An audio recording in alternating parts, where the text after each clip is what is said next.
നമസ്കാരം. എഡിറ്റോറിയലിലേക്ക് സ്വാഗതം. ഇന്ന് കേരളം ചർച്ച ചെയ്തുകൊണ്ടിരിക്കുന്ന ഒരു അതീവ ഗൗരവതരമായ വിഷയമാണ് നമ്മളും ഇന്ന് ചർച്ച ചെയ്യുന്നത്. അത് മറ്റൊന്നുമല്ല, അവയവക്കടത്ത് മാഫിയയുമായി ബന്ധമുള്ളതാണ്.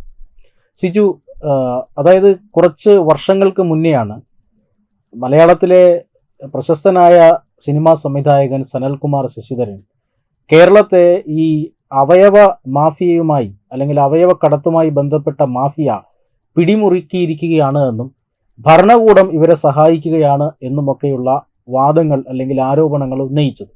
വർഷങ്ങൾക്കിപ്പുറം അദ്ദേഹത്തിൻ്റെ ആരോപണങ്ങൾ പൂർണ്ണമായും ശരിയാവുന്നില്ല എങ്കിൽ കൂടി ആ രീതിയിലേക്കുള്ള വാർത്തകളാണ് നമ്മൾ കേൾക്കുന്നത്. ഒരു അന്താരാഷ്ട്ര ബന്ധമുള്ള അവയവക്കടത്ത് ഏജന്റ് പിടിയിലാകുന്നു. നെടുമ്പാശ്ശേരി വിമാനത്താവളത്തിലാണ് പിടിയിലാകുന്നത്. ഇയാൾ കേരളത്തിൽ നിന്നടക്കം ധാരാളം ആളുകളെ തട്ടിക്കൊണ്ടുപോയിട്ടുണ്ട്. അവയവക്കടത്ത് മാത്രമല്ല, മനുഷ്യക്കടത്തുമുണ്ട് എന്നുള്ളതാണ്. ഇറാനിലേക്ക് മനുഷ്യക്കടത്ത് നടത്തിയിട്ടാണ് അവയവങ്ങൾ അവരിൽ നിന്ന് എടുക്കുകയും വലിയ മോഹന വാഗ്ദാനങ്ങൾ നൽകി ഇവിടെ നിന്ന് കൊണ്ടുപോവുകയും പിന്നീട് തുച്ഛമായ പണം കൊടുത്ത് സെറ്റിൽ ചെയ്യുകയും ഒക്കെയാണ് ഈ മാഫിയയുടെ പ്രവർത്തനം എന്ന രീതിയിലുള്ള വാർത്തകൾ നമ്മൾ കഴിഞ്ഞ 2 ദിവസത്തിനുള്ളിൽ കേട്ടു. എങ്ങോട്ടാണ് ഈ വാർത്ത പോകുന്നത്? എവിടെയാണ് ഈ അവയവക്കടത്ത് വേരുറപ്പിച്ച് നിൽക്കുന്നത്? കുമാർ, നമ്മൾ ഇത്രയും കാലം അറിഞ്ഞത് ഒരു പക്ഷേ ഒരു മഞ്ഞുകട്ടയുടെ അല്ലെങ്കിൽ ഈ മഞ്ഞുമലയുടെ ഒരു ചെറിയ ഭാഗമായിരിക്കാം. ഇതിൻ്റെ പൂർണ്ണമായിട്ടുള്ള ഒരു വിവരം എപ്പോഴെങ്കിലും പുറത്തു വരുമോ? ഇങ്ങനെയുള്ള വിവരങ്ങൾക്കൊക്കെ സാധാരണ ഈ സ്വഭാവമാണ് ഉള്ളത്. അതിൻ്റെ ഒരു പൂർണ്ണമായ വിവരങ്ങൾ എപ്പോഴെങ്കിലും അറിയാൻ സാധിക്കുമെങ്കിൽ അത് ജനങ്ങൾക്കും നാടിനും ഉപകാരം ചെയ്യുമെന്ന് വിശ്വസിക്കുന്ന ഒരാളാണ് ഞാൻ. പക്ഷേ അത് തീർച്ചയായും ഉണ്ടാവാൻ സാധ്യതയില്ല എന്ന് നമ്മുടെ വർത്തമാനകാലത്തിലെ സാഹചര്യങ്ങൾ മനസ്സിലാക്കുന്നവർക്ക് എല്ലാവർക്കും മനസ്സിലാകും. കാരണം ഇത് അന്താരാഷ്ട്ര തലത്തിൽ വ്യാപിച്ചു കിടക്കുന്ന ഒരു മാഫിയയുടെ അല്ലെങ്കിൽ പരസ്പരം ബന്ധിക്കപ്പെട്ടിരിക്കുന്ന ഒരു മാഫിയയുടെ ശൃംഖലയിലെ ഏതാനും ചില കണ്ണികളെയാണ് നമ്മൾ ഇപ്പോൾ കണ്ടെത്തിയിരിക്കുന്നത്. പത്രവാർത്തകളും മറ്റു മാധ്യമങ്ങളിലെയൊക്കെ വാർത്തകൾ വിശ്വസിക്കാമെങ്കിൽ ഇത് വലിയ ഒരു അവയവ തട്ടിപ്പിൻ്റെ ചെറിയ ഭാഗം ഇപ്പോൾ നമ്മൾ അറിവായിരിക്കുന്നു. ഇതിൻ്റെ അന്താരാഷ്ട്ര ബന്ധങ്ങൾ ഉള്ളതിനാൽ ഇതിൻ്റെക്ക് NIA അന്വേഷണമായി വരുന്നു. നമുക്കറിയാം, ഇപ്പം നേരത്തെ സൂചിപ്പിച്ചിരുന്ന പോലെ സനൽകുമാർ ശശിധരൻ്റെ ബന്ധുവിൻ്റെ കാര്യമാണ്. അദ്ദേഹത്തിന് പരിചിതമായിട്ടുള്ള ഒരു മേഖലയിൽ നിന്നുള്ള അദ്ദേഹത്തിൻ്റെ ബന്ധുവിൻ്റെ കാര്യമാണ് അദ്ദേഹം പറഞ്ഞിരിക്കുന്നത്. അദ്ദേഹം മാത്രമല്ല ഇത് പറഞ്ഞിരിക്കുന്നത്. നമുക്ക് നേരത്തെ ഈ രംഗത്ത്, അവയവദാന രംഗത്തും അല്ലെങ്കിൽ ഓർഗനൈസ്ഡ് ആയിട്ടുള്ള സർക്കാരിൻ്റെ അംഗീകാരത്തോടുകൂടി പ്രവർത്തിക്കുന്ന മേഖലയിൽ മൃതസഞ്ജീവനി എന്ന ഇതിൻ്റെ സർക്കാർ സ്പോൺസർ ചെയ്യുന്ന സംഘടനയുടെ അനുബന്ധമായി പ്രവർത്തിക്കുന്ന ഒട്ടേറെ സംഘടനകളുണ്ട്. ആ സംഘടനകളുടെ മനുഷ്യ അവകാശ പ്രവർത്തകരും ഒക്കെ ചൂണ്ടിക്കാണിച്ചിട്ടുള്ള കാര്യങ്ങളിൽ ചിലതൊക്കെയാണ് ഇപ്പോൾ യാഥാർത്ഥ്യമായിരിക്കുന്നത്. ഇപ്പോൾ തൃശ്ശൂരുള്ള, കുമാർ ഓർക്കുന്നുണ്ടോ എന്നെനിക്കറിയില്ല, ഒരു സജി എന്ന അദ്ദേഹം അവിടുത്തെ തൃശ്ശൂരിലെ ഒരു NGOയിലെ പ്രവർത്തകനായിരുന്നു. അദ്ദേഹം പോലീസിന് കംപ്ലൈൻറ്റ് ചെയ്തിട്ടുണ്ട്, പരാതി കൊടുത്തിട്ടുണ്ട് റിട്ടേൺ ആയിട്ട്. അദ്ദേഹത്തിൻ്റെ ഗ്രാമമാണ് ഈ പറയുന്ന തൃശ്ശൂരിലെ തീരദേശ ഗ്രാമമായ മുല്ലശ്ശേരി. ആ വാർഡിൽ നിന്ന് തന്നെ അദ്ദേഹത്തിന് നേരിട്ടറിയാവുന്ന ആൾക്കാർ ഇങ്ങനെ അവയവദാനത്തിൽ അല്ലെങ്കിൽ അവയവദാന തട്ടിപ്പിന് ഇരയായി എന്ന് കാണിച്ച് അദ്ദേഹം പേര് സഹിതം കൊടുത്തിട്ടുണ്ട്. അതിൻ്റെ ഏജന്റിൻ്റെ പേര് സഹിതം പോലീസിന് അന്ന് അദ്ദേഹം പരാതി നൽകിയില്ല. ഇത് ഏകദേശം ഒരു 2 വർഷം മുൻപാണ്. പക്ഷേ അദ്ദേഹത്തിൻ്റെ പരാതികളും അക്ഷരം പ്രതി ശരിയാകുന്ന ഒരു കാഴ്ചയാണ് ഇപ്പോൾ ഉണ്ടായിക്കൊണ്ടിരിക്കുന്നത്. എത്രമാത്രം ഭീകരമായിട്ടുള്ള അവസ്ഥയാണ് ഉണ്ടായിരിക്കുന്നത് എന്ന് നോക്കൂ. കാരണം സാമ്പത്തികമായി പിന്നോക്കം നിൽക്കുന്ന അല്ലെങ്കിൽ സാമ്പത്തികമായി കഷ്ടത അനുഭവിക്കുന്നവരെ ചൂഷണം ചെയ്ത് തഴച്ചു വളരുന്ന ഒരു മാഫിയ, അത് നമ്മളുടെ പരിഷ്കൃത ലോകത്ത് നമ്മളുടെ ഇടയിൽ തന്നെ വളർന്ന് പന്തലിച്ച് ഇതിൻ്റെ എല്ലാം സുഖ സൗകര്യങ്ങളോടുകൂടി, ഭരണത്തിൻ്റെയും സമ്പത്തിൻ്റെയും എല്ലാം സുഖ സൗകര്യങ്ങളോടുകൂടി വിരാജിക്കുന്നു എന്ന് പറയുന്നത് എത്രമാത്രം ഇതൊരു വെള്ളരിക്കാപട്ടണമാണോ എന്ന് പോലും നമുക്ക് തോന്നിപ്പോകുന്ന രീതിയിലാണ്. എവിടെയായിരുന്നു ഈ ഭരണകർത്താക്കൾ? എവിടെയാണ് ഈ പോലീസ്? എവിടെയാണ് അന്വേഷണ ഏജൻസികൾ? ഇതൊക്കെ നമുക്ക് ധാർമ്മികമായി ചോദിക്കാവുന്ന ചോദ്യങ്ങൾ മാത്രമായി ഇപ്പോൾ അവശേഷിക്കുന്നു എന്നതാണ് യാഥാർത്ഥ്യം. കുമാർ, ഈ അവയവക്കടത്തുമായി ബന്ധപ്പെട്ട് ആദ്യമായിട്ടല്ല നേരത്തെ പറഞ്ഞതുപോലെ ഇത്തരത്തിലുള്ള ആരോപണങ്ങൾ വരുന്നത്. പക്ഷേ ഈ ആരോപണങ്ങളുടെയൊക്കെ ഒരു പൊതു സ്വഭാവമുണ്ട്. അവർ ഈ ആരോപണങ്ങളും ചില വിവരങ്ങളുമൊക്കെ ആദ്യഘട്ടത്തിൽ പുറത്തു വരും. പിന്നീട് ഇതെവിടെയോ പോയി മറയുന്നത് കാണാം. ഇത് തന്നെയാണ് നേരത്തെ തൃശ്ശൂർ സ്വദേശിയുടെ അനുഭവം വിവരിച്ചു.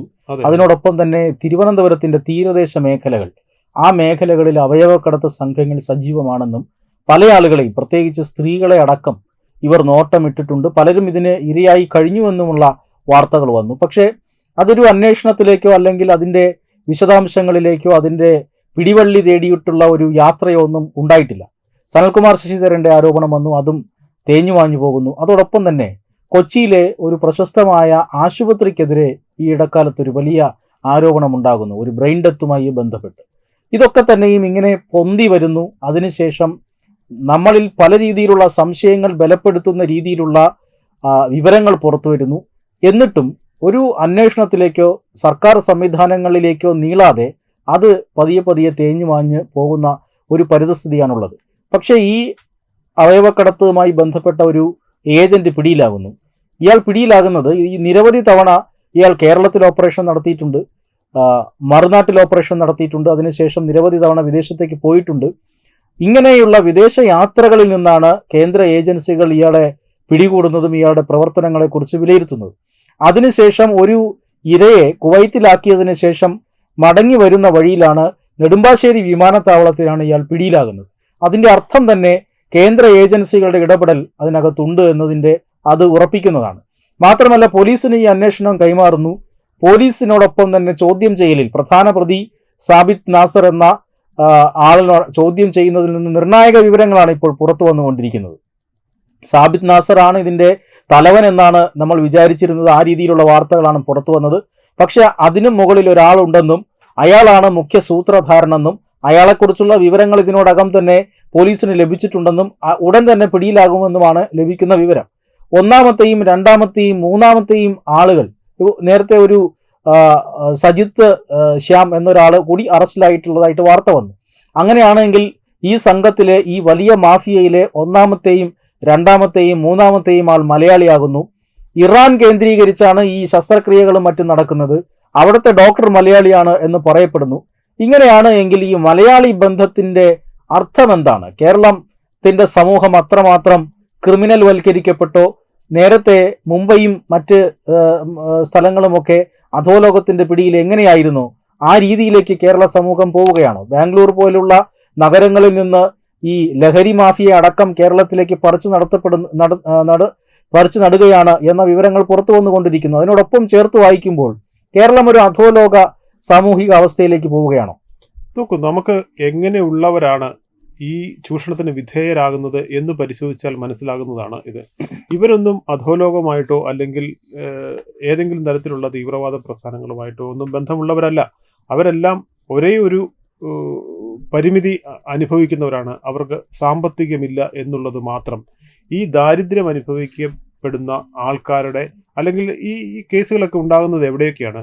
കൂടുതലായിട്ടും തീരപ്രദേശങ്ങളിൽ അല്ലെങ്കിൽ ആദിവാസികൾക്കിടയിൽ അല്ലെങ്കിൽ മലയോര പ്രദേശങ്ങളിൽ ഇവിടെയൊക്കെയാണ്. അതായത് മാർജിനലൈസ് ചെയ്യപ്പെട്ട ജനങ്ങളുടെ ഇടയിലാണ് ഇങ്ങനെയുള്ള മാഫിയകൾ ആദ്യം എത്തുന്നത്. അവരുടെ പ്രലോഭനത്തിൽ വീഴുന്നതും എന്തിനാണ്? സാമ്പത്തികം. അവരുടെ ഈ അവയവം വിറ്റിട്ടാണെങ്കിൽ പോലും, അങ്ങനെ ഒരു മരിച്ചിട്ടാണെങ്കിലും ജീവിക്കാം എന്ന് നമ്മൾ പറയുന്നത് പോലെ തന്നെ അതിലൊരു ക്രൂരമായ പരിഹാസം ഉണ്ടെങ്കിൽ പോലും ആ രീതിയിലേക്കുള്ളൊരു തീരുമാനത്തിലേക്ക് എത്തുന്നത് ആ രീതിയിലാണ്. അത് വളരെ ശക്തമായിരുന്നു. നേരത്തെ പറഞ്ഞ കൊച്ചി കേന്ദ്രമാക്കിയുണ്ടായിരുന്നു, കോഴിക്കോട് കേന്ദ്രമാക്കിയുണ്ടായിരുന്നു, തിരുവനന്തപുരത്തെ ചില ആശുപത്രികളെ കുറിച്ച് ഇങ്ങനെ എവിടെയാണോ വലിയ സൗകര്യങ്ങളുള്ള ആശുപത്രികൾ ഉണ്ടാകുന്നത്, വലിയ വ്യവസായമായി വളരുന്നത്, അവിടെയെല്ലാം ഇങ്ങനെയുള്ള അവയവ കച്ചവടത്തിൻ്റെ വിവരങ്ങൾ അല്ലെങ്കിൽ എങ്ങനെ ഇതിനുള്ള സംശയം പ്രകടിപ്പിക്കുന്ന ഒട്ടേറെ കഥകൾ വെളി വന്നിട്ടുണ്ട്. ഇതൊന്നും ഒരിക്കലും പ്രൂവ് ചെയ്തിട്ടില്ല. പ്രൂവ് ചെയ്യാൻ ഒരു പക്ഷേ എപ്പോഴെങ്കിലും സാധിക്കുമെന്നും തോന്നുന്നില്ല.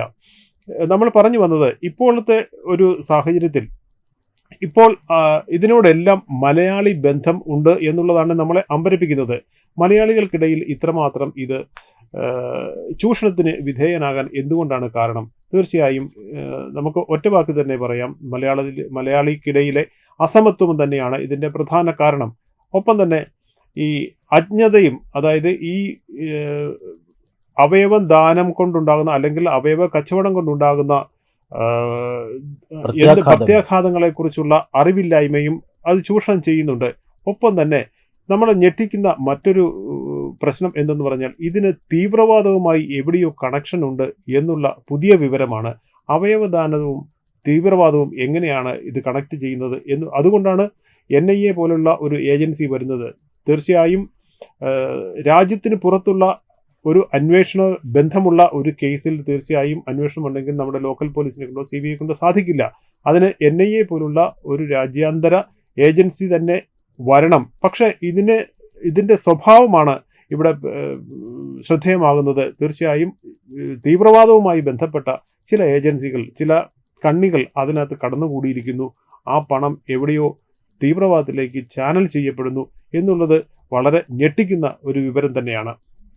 ഈ നേരത്തെ പറഞ്ഞതുപോലെ ഈ സാമൂഹിക സാമ്പത്തിക അവസ്ഥ കേരളം ഈ കഴിഞ്ഞ ദിവസങ്ങളിൽ വന്ന കേന്ദ്ര മന്ത്രാലയത്തിൻ്റെ റിപ്പോർട്ടുകളിലും തൊഴിലില്ലായ്മയിൽ 1-ാം സ്ഥാനത്താണ്. യുവതി യുവാക്കളിൽ, അതായത് 15 വയസ്സ് മുതൽ 29 വയസ്സ് വരെയുള്ളവരുടെ സമൂഹത്തെ എടുത്തു കഴിഞ്ഞാൽ 31% യുവതി യുവാക്കൾക്കും തൊഴിലില്ല എന്ന ഞെട്ടിക്കുന്ന റിപ്പോർട്ടാണ്. കേരള സമൂഹത്തിലെ കാര്യമാണ്. ഞെട്ടിക്കുന്ന റിപ്പോർട്ടാണ് കേന്ദ്ര മന്ത്രാലയം ഈ കഴിഞ്ഞ ദിവസങ്ങളിൽ പുറത്തുവിട്ടത്. അതിൽ തന്നെ 46% സ്ത്രീകൾക്ക് തൊഴിലില്ലാത്ത അവസ്ഥയുണ്ട്. ഇതെല്ലാം വലിയ ഒരു സാമൂഹിക സാമ്പത്തിക അവസ്ഥ സൃഷ്ടിക്കുന്നുണ്ട്. ആ രംഗങ്ങളെ സങ്കീർണമാക്കുന്നുണ്ട്. മാത്രമല്ല, കേരളം പോലുള്ള ഒരു സംസ്ഥാനം, അവിടെ വ്യവസായങ്ങൾ കുറവാണ്. സർവീസ് ഇൻഡസ്ട്രി മാത്രമാണ് ഉള്ളതെങ്കിലും അതിൽ പേരിന് മാത്രമാണ്. പൊതുമേഖലയെ മാത്രം വെച്ചുകൊണ്ട് ഈ ഒരു സംസ്ഥാനത്തെ മുന്നോട്ട് കൊണ്ടുപോകാം എന്ന ഒരു മനസ്ഥിതിയുള്ള, എന്ന ഒരു മഠയ സാമ്പത്തിക ശാസ്ത്രത്തിൽ വിശ്വസിക്കുന്ന സർക്കാരുകളാണ് ഇവിടെയുള്ളത്. അതിനപ്പുറം സ്വകാര്യ നിക്ഷേപങ്ങൾ ഉണ്ടാകുന്നില്ല, തൊഴിലുകൾ സൃഷ്ടിക്കപ്പെടുന്നില്ല. ഇത് തീവ്രവാദത്തിലേക്കും ഇത്തരത്തിലുള്ള മാഫിയ ബന്ധങ്ങളിലേക്കും പോകുന്നു. കഞ്ചാവ് കച്ചവടം മുതൽ ഈ വലിയ തീവ്രവാദം വരയിലേക്ക് വരെ യുവാക്കൾ, ISIS പോലും ഏറ്റവും കൂടുതൽ ആളുകൾ പോയിട്ടുള്ളത് കേരളത്തിൽ നിന്നാണ്. ഈ സാഹചര്യം, ഈ ഓപ്പർച്യൂണിറ്റി എല്ലാം തുറന്നു കിട്ടുന്നത് ഇവിടത്തെ തൊഴിലില്ലാത്ത, ഇൻവെസ്റ്റ്മെന്റ് ഇല്ലാത്ത സമൂഹമാണ്. ആ സമൂഹത്തിൽ നിന്നാണ് ഏറ്റവും കൂടുതൽ ആളുകൾ, ഈ കേരളത്തിൽ നിന്നാണ് ഏറ്റവും കൂടുതൽ മലയാളികൾ പോയിട്ടുള്ളതും ഏജന്റുമാരായി മലയാളികൾ വരുന്നതുമൊക്കെ. ഒരു സാധാരണ കുടുംബം, അവർക്ക് വരുന്ന ജീവിത ചെലവുകൾ, സാധാരണ കഴിഞ്ഞുകൂടാനുള്ള ജീവിതത്തിലപ്പുറം ആരെങ്കിലും ഒരാൾക്ക് ഒരു വലിയ രോഗം വരുന്നു, അതോടൊപ്പം തന്നെ കുടുംബത്തിലെ മകൾക്ക് അല്ലെങ്കിൽ മകന് വിദ്യാഭ്യാസ ചെലവ് വരുന്നു, അവരുടെ വിവാഹം വരുന്നു. ഈ സമയത്തൊക്കെ പല കുടുംബങ്ങളും, ആയിരക്കണക്കിന് കുടുംബങ്ങൾ വഴിമുട്ടി പോകാറുണ്ട്. അവരുടെ ഇടയിലേക്ക് ഒരു അവയവദാനം അല്ലെങ്കിൽ ഒരു വൃക്ക കൊടുത്തു കളയാം എന്നൊരു സന്ദേശവുമായി എത്തുന്ന ആരെയും അവർ സ്വാഗതം ചെയ്യും. ആ ഒരു അവസ്ഥയിലാണ് കേരളത്തിലെ പല കുടുംബങ്ങളും. ആ ഒരു അവസ്ഥ മുതലെടുത്തുകൊണ്ട് ഈ രീതിയിൽ ഏജന്റുമാർ മുഖേന, ഇതിൽ ഏജന്റുമാർക്ക് പോലും ഈ മാഫിയയുടെ വ്യാപ്തി അറിയില്ല. അവരെ ആദ്യം കുവൈറ്റിലെത്തിക്കുന്നു, മോഹന വാഗ്ദാനം നൽകി കുവൈറ്റിലെത്തിക്കുന്നു. അവിടെ നിന്നും കുവൈറ്റിലെത്തിക്കഴിഞ്ഞാൽ, രാജ്യം വിട്ടുകഴിഞ്ഞാൽ ഇവർ സമ്മർദ്ദത്തിലാവുകയാണ്. അതിനുശേഷം ഇവരിൽ സമ്മർദ്ദം ചെലുത്തി തുക കുറയ്ക്കുന്നു, പിന്നീട് ശസ്ത്രക്രിയ നടത്തുന്നു. ശസ്ത്രക്രിയാനന്തരമുള്ള ചികിത്സ പോലും നേരാവണ്ണം ചെയ്യാതെ പലരെയും വളരെ തുച്ഛമായ തുകകൾ കൊടുത്ത് സെറ്റിൽ ചെയ്യിക്കുന്നു, നാട്ടിലേക്ക് വിടുന്നു. അവിടെ മരണമടഞ്ഞവർ എത്ര പേരുണ്ട് എന്ന് ഇനി അന്വേഷണത്തിൽ തെളിയേണ്ടിയിരിക്കുന്നു. ഏറ്റവും പ്രധാനപ്പെട്ട കാര്യം ഇതിലെ തീവ്രവാദ ബന്ധമാണ്. കാരണം തീവ്രവാദ പ്രവർത്തനങ്ങൾക്ക് ആവശ്യമായിട്ടുള്ള പണത്തിന്റെ ഫ്ലോ അത് പല മേഖലകളിലും തടയപ്പെടുകയാണ്. ഓരോ മേഖലകളും തീവ്രവാദികൾ പുതുതായി കണ്ടെത്തുമ്പോൾ അതെല്ലാം പല ഏജൻസികളും അടച്ചുകൊണ്ടിരിക്കുകയാണ്. അതിൽ മുൻപന്തിയിൽ നിൽക്കുന്നത് ഇന്ത്യ തന്നെയാണ്. അതുകൊണ്ട് തന്നെ പുതിയ പുതിയ മേഖലകൾ തുറക്കാൻ തീവ്രവാദികൾ ശ്രമിച്ചേക്കും. ആയുധക്കടത്തിലും അത്തരമൊരു തീവ്രവാദ സാന്നിധ്യമുണ്ട് എന്നതിൻ്റെ പ്രാഥമികമായ തെളിവുകളെല്ലാം കേന്ദ്ര ഏജൻസികൾക്ക് ലഭിച്ചിട്ടുണ്ട് എന്ന് തന്നെയാണ് ലഭ്യമാകുന്ന സൂചന. NIAയുടെ സാന്നിധ്യം തന്നെ സൂചിപ്പിക്കുന്നത് അതുതന്നെയാണ്. നേരത്തെ പറഞ്ഞതുപോലെ പല ഘട്ടങ്ങളിലും ഉയർന്നു വന്നിട്ടുള്ള ഈ അവയവക്കടത്തുമായി ബന്ധപ്പെട്ട വിവരങ്ങൾ ആരോ കുഴിച്ചു മൂടിയിരിക്കുന്നു. അതിന് ആരുടെയൊക്കെയോ സ്വാധീനം ലഭിച്ചിട്ടുണ്ട്. അറിഞ്ഞോ അറിയാതെയോ ഭരണകൂടം ഇതിൽ ഇടപെട്ടിട്ടുണ്ട്. പ്രതികൾക്ക് അനുകൂലമായ പിന്തുണ നൽകിയിട്ടുണ്ട് എന്ന് വ്യക്തമാണ്. അല്ലായെങ്കിൽ ഇത്തരം കേസുകൾ കുഴിച്ചു മൂടപ്പെടില്ല. പക്ഷേ ഇത്തവണ അങ്ങനെ കുഴിച്ചു മൂടപ്പെടാനുള്ള സാധ്യത വളരെ കുറവാണ്. കാരണം ഈ സാബിത് നാസറിനെ കുടുക്കുന്നത് തന്നെ കേന്ദ്ര ഏജൻസികളാണ്. NIAയുടെ സാന്നിധ്യം ഇവിടെയുണ്ട്. കേന്ദ്ര ഏജൻസികളും പോലീസും NIAയും അടങ്ങുന്ന ഒരു സംയുക്ത ഏജൻസികളാണ് ഇപ്പോൾ ഈ കേസ് അന്വേഷിക്കുന്നത്. അതുകൊണ്ട് തന്നെ ഇതിനൊരു അവസാനം കാണാൻ ഈ ആയുധക്കടത്ത് മാഫിയ കുടുങ്ങുമ്പോൾ സാധിക്കുമോ എന്ന ചോദ്യമാണ് ഇപ്പോൾ നമുക്ക് മുന്നിലുള്ളത്. നമുക്ക് തീർച്ചയായും അങ്ങനെ തന്നെ പ്രതീക്ഷിക്കാം എന്ന് മാത്രം. കാരണം ഇതൊരു വലിയ വിപത്താണെന്ന് രാജ്യം തിരിച്ചറിയുന്നുണ്ട്. ഇവിടെ ജനങ്ങൾ ചൂഷണം ചെയ്യപ്പെടുന്നുണ്ട് എന്ന് തിരിച്ചറിയുന്നുണ്ട്. മാത്രമല്ല രാജ്യ സുരക്ഷയെ തന്നെ ഇത് ബാധിക്കുന്നു എന്നും തിരിച്ചറിയുന്നുണ്ട്. അപ്പോൾ തീർച്ചയായും ഇതേപോലുള്ള ഒരു ഗൗരവതരമായിട്ടുള്ള ഒരു നടപടികൾ ഇതിൽ പ്രതീക്ഷിക്കാം.